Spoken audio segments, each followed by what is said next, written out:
Buddy Costello and his escort, Bob Patello.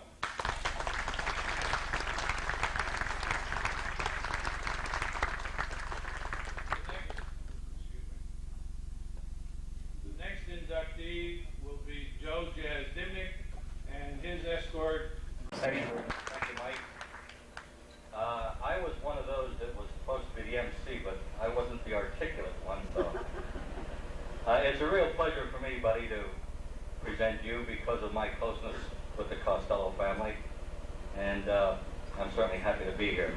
One apology I have to make, though, is Buddy should have been into the Hall of Fame a long time ago, but we, as a committee, inadvertently had Tony Costello on a ballot rather than Tony Buddy Costello, and the first year we put Buddy's name down, certainly he was selected to be in the Hall of Fame. Buddy was a great high school running back, as a lot of you remember, going back into the late 40s. But his greatest claim to fame is when he was at Fordham and played for Joe Samosowski as a freshman. And that's when Tom Cuff was so active in the area, and he was shuffling these young men back and forth. Buddy played for Ed Danowski, and of course Dave was on a team with Buddy and a few other, Dave Ficker and a few other people here. And Buddy, I'd love to tell some of the stories that Bill, Smith, and Dave told me to say up here, but I don't have the courage. They told me, well, just one anyhow, about Ollie Madsen, about you missing the tackle, and I mean that's really tough. And then Dave mentions me about your picture in Ebony magazine, and that's hard for me to believe. But anyhow, Buddy was a real tough, hard-hitting defensive back, and you can remember when Fordham was really tough. They were big-time football at that time. Used to play out at Randall Field. I can remember going to watch them play when he played NYU. Great football player. Another interesting story, and my friend Joe told me about this one, about Buddy probably has the greatest distinction at Fordham because he played one offensive play and never missed a pass. He caught one pass and ran 73 yards for a touchdown. So I think that's great, if you remember. Along with Buddy being a great athlete, not only in football, but softball and bat, kid did everything. But one thing that he's, that you can't forget, that he was also great in something else too. He's got 8 children, so something's got to be good. Buddy?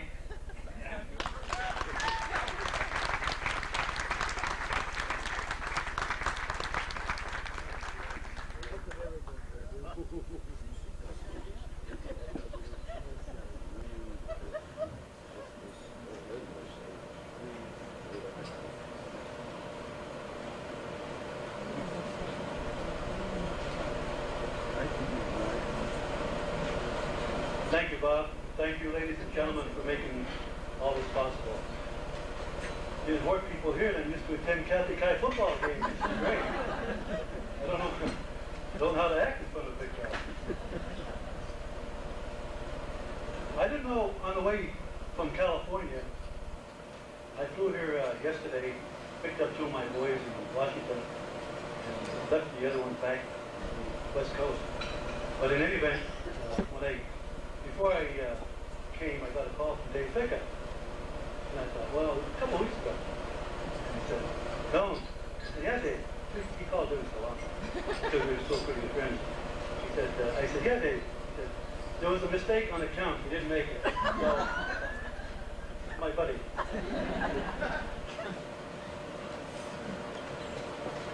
It's really a pleasure and a privilege and an honor to receive this award and to have the name Mount Carmel, cold region, athletics, it's all one. As a matter of fact, when I was at the 1984 Olympics, I took my 2 daughters, and they lived down in San Diego, and we attended the 1984 Olympics in Los Angeles, and I had the hat that Dave gave me. He had the Italian Golf Open, Atlas, Pennsylvania. As soon as I walked in, now there's 60,000 people. I had this hat on, and a guy walks up to me and says, Mount Carmel, Lenny Eshman, Danny Krika. I swear to God. 60,000 people, so it's an honor to receive this in Mount Carmel. I wrote some notes on the plane out here, yesterday I took a walk up through 7th Street, and I just threw the notes away. I just was reminiscing about, there's an old fella, you all know him, Aubrey Alexander. Well, he and I was about 10 years old. We built this ball field on top of 7th Street, just he and I. We borrowed a grader somewhere, and you know, Aubrey, he'll always get a machine somewhere. And then we thinking about my brother Sam's softball team, all the great athletes that we had up in 7th Street. And these are just things going through my mind, and just reminiscing. You know, after 38 years, it's a long time. I left here in 1949, went to Fordham, and basically never returned. Went to the Marine Corps and ends up in California. And so to think that people remember and the votes to get me here, it's quite an honor, quite a privilege.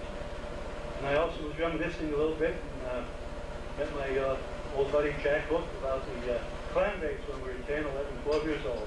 Every weekend we used to work on clam bakes, the Shamokin Gun Club and over the Atlas Legion and different places. Just things going around. We used to walk down to Catholic High Field where the nice school, the public high, has it now, but that used to be our football field. And we used to, before we practiced, go on our hands and knees and pick up the grass and the glass, broken glass and bottles and all the debris that was left there. And before we could scrimmage, there was no grass. A lot of glass, but no grass. So it was interesting. I'll never forget one time we were playing Costello, I guess, and I had a concussion the day before. So the helmets we had weren't the best caliber, but they were good. But in any event, a friend of mine, Bonesy Adams, was Mount Carmel. And I said, hey, Bones, I said, do you have any good helmets over there? I said, mine is pretty, I can almost put it in my pocket. And he said, sure, come on over. So he gave me a helmet. And we played Costello. Now, Catholic High's colors were blue. And the Red Tornadoes was red. And that was the first time I think I was in the high school in Mount Carmel. So there I was, everybody with blue helmets, me with the red one. So I said, hey, get the guy with the red helmet, get the hot guy out there. So that was an easy mark. I was reminiscing a little bit about some of the best years of my life was at the Atlas Fire Company, playing softball with them. I mean, a great bunch of guys. As a matter of fact, I used to play for St. Peter's. You all remember Father Zangari, I used to catch for him, but we never beat the Atlas Holdouts. They were always too good. So I said to Dave, I said, hey Dave, I thought I could have to get on the winner. I said, get me over there. And I've been there for a couple of years and I really enjoyed it. There were a lot of nicknames that I used to tell my family about. Like Hippo, Nemo, Koopa, Cookie, you know. Everybody, today it's Michael, John, there's no nickname. Well, finally, I put my boys on and they finally met Koopa and Hippo. They're real life people. But that was my childhood in Mount Carmel, and I wouldn't change 1 minute of it. It's a great place, and it's had a great young life. Now, in the adult life, you put everything in perspective. At the next level, you jump up a little bit, and you get married and have children. And so, you know, with 8 kids, just bear with me a few minutes. I didn't travel 3,000 miles to give you a 2-minute speech, so.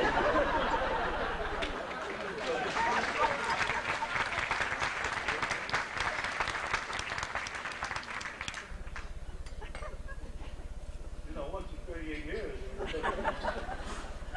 So we have, I know, my kids are there saying this. Not really.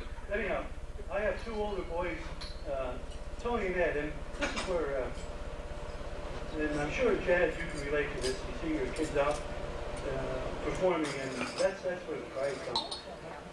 I'm proud of my 2 eldest, Tony and Ed. And they play basketball out in California. And they ended up playing on the couple state championships. They didn't win the championship, but were in the playoffs, and they played at the Open Coliseum. And you get a certain amount of pride watching them out there performing. Colleen, my daughter, she ran track, and she was pretty good. Mary, my other daughter, she played softball. And so it was a sports family, and she was pretty good. She still plays softball. Then my other two sons here, Michael and John, and it sounds like the apostles, Michael and John, they're good boys, and they played football in high school, and I was really proud when I see Michael was a fullback and John was a halfback, and they had what you had, the speed and the quickness you had that you looked for them. And they were good, and it was a privilege and a pleasure to watch them. I was really proud of them. Mike had the right, he said, well, I had fun in high school, that's it. And he went to college and graduated. I have 4 out of college now and a couple more to go, so we're working on it. And Michael graduated, and he wants to be a doctor, and John just graduated about 2 weeks ago.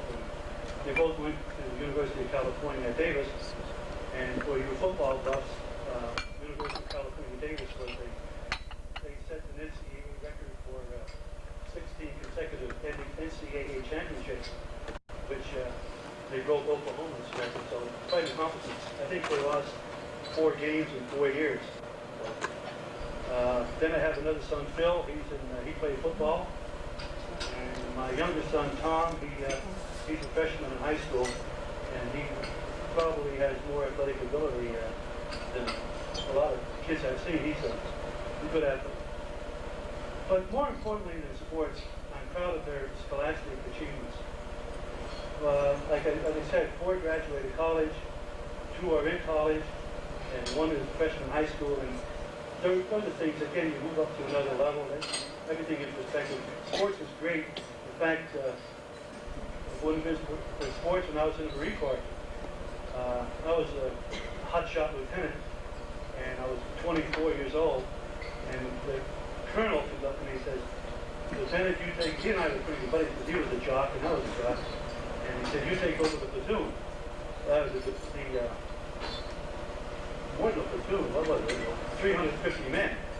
And I said, well, no, that's a major's billet, not mine. I was only a first lieutenant. He said, that's yours. So I was 24 years old, and we had all these rough Marines, and they would give me a little rough time, especially the sergeant said, who's the hot shot there at 24? Anyhow, there was a football game, a touch football game going on outside the barracks after hours. And they said, come on over, Lieutenant, have a game. And they didn't know I played. So we ended up in the tackle game. So this one sergeant who was giving me a tough time went around the end, and I probably made the best tackle I ever made in my life. And I nailed him, put him out. And ever since that, I was the hero. So sports does have a place. You really get the respect after that. I have a story to say, and I'm sorry Joey Cheddar is not here. But I remember, speaking of the Atlas Hope House and the Atlas Clan Base, every year they had a clan bake over at Kessler's Grove. And everybody looked forward to it. The big scenario was the married men, single men softball game. The married men always won. So Joey was single. And he hated losing, so he finally got married. So he drove 12 hours from Buffalo, New York, to Kessler's Grove, drove into his car, went up to the manager and said, who happened to be again Dave Ficker, he always knows everything. He said, Dave, he said, I'm here. I want to play the married men team. And Dave looked him straight in the eye and said, how long have you been married? When did you get married? He said, 6 months ago. And Dave looked at him and said, I'm not married long enough. And he wouldn't let him play.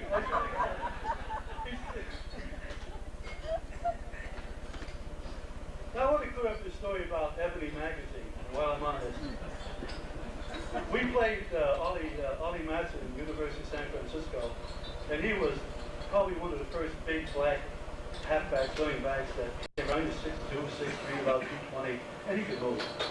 And I finally got hold of him one time, I tagged him. And that just happened, and then about a year or so later, that made the papers and so on. And about a year or so later, Dave mailed me this magazine in the Marine Corps, and it's, Ebony Magazine is all black. I mean, you've got to be black to get in it. And there's a picture of me tackling Ollie Madsen, and the caption was, and then Dave wrote, Tony, I always told you to stay out of the sun. I'm a very fortunate and blessed guy.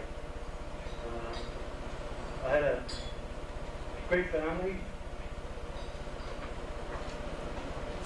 My mother and dad, of course, are not here, but they're wonderful parents. And my family sitting over there. My sister Lena raised me. We're thankful for that. Of course, she made it tough sometime. I guess when you're the last of 10 children, I guess in the old Italians, maybe the second oldest gets the second youngest, and they work it that way. I ended up with Lena, boy, she raised me. Rose, I want to thank her for taking care of Mom, Pop.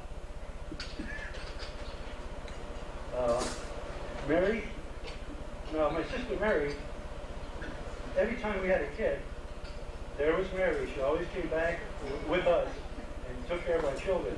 So she gave us a tremendous amount of support, and I want to publicly thank all of them. My brother Phil, he's always around, good faithful Phil. My brother Joe, who's like a father to Mike. Then, let's see here.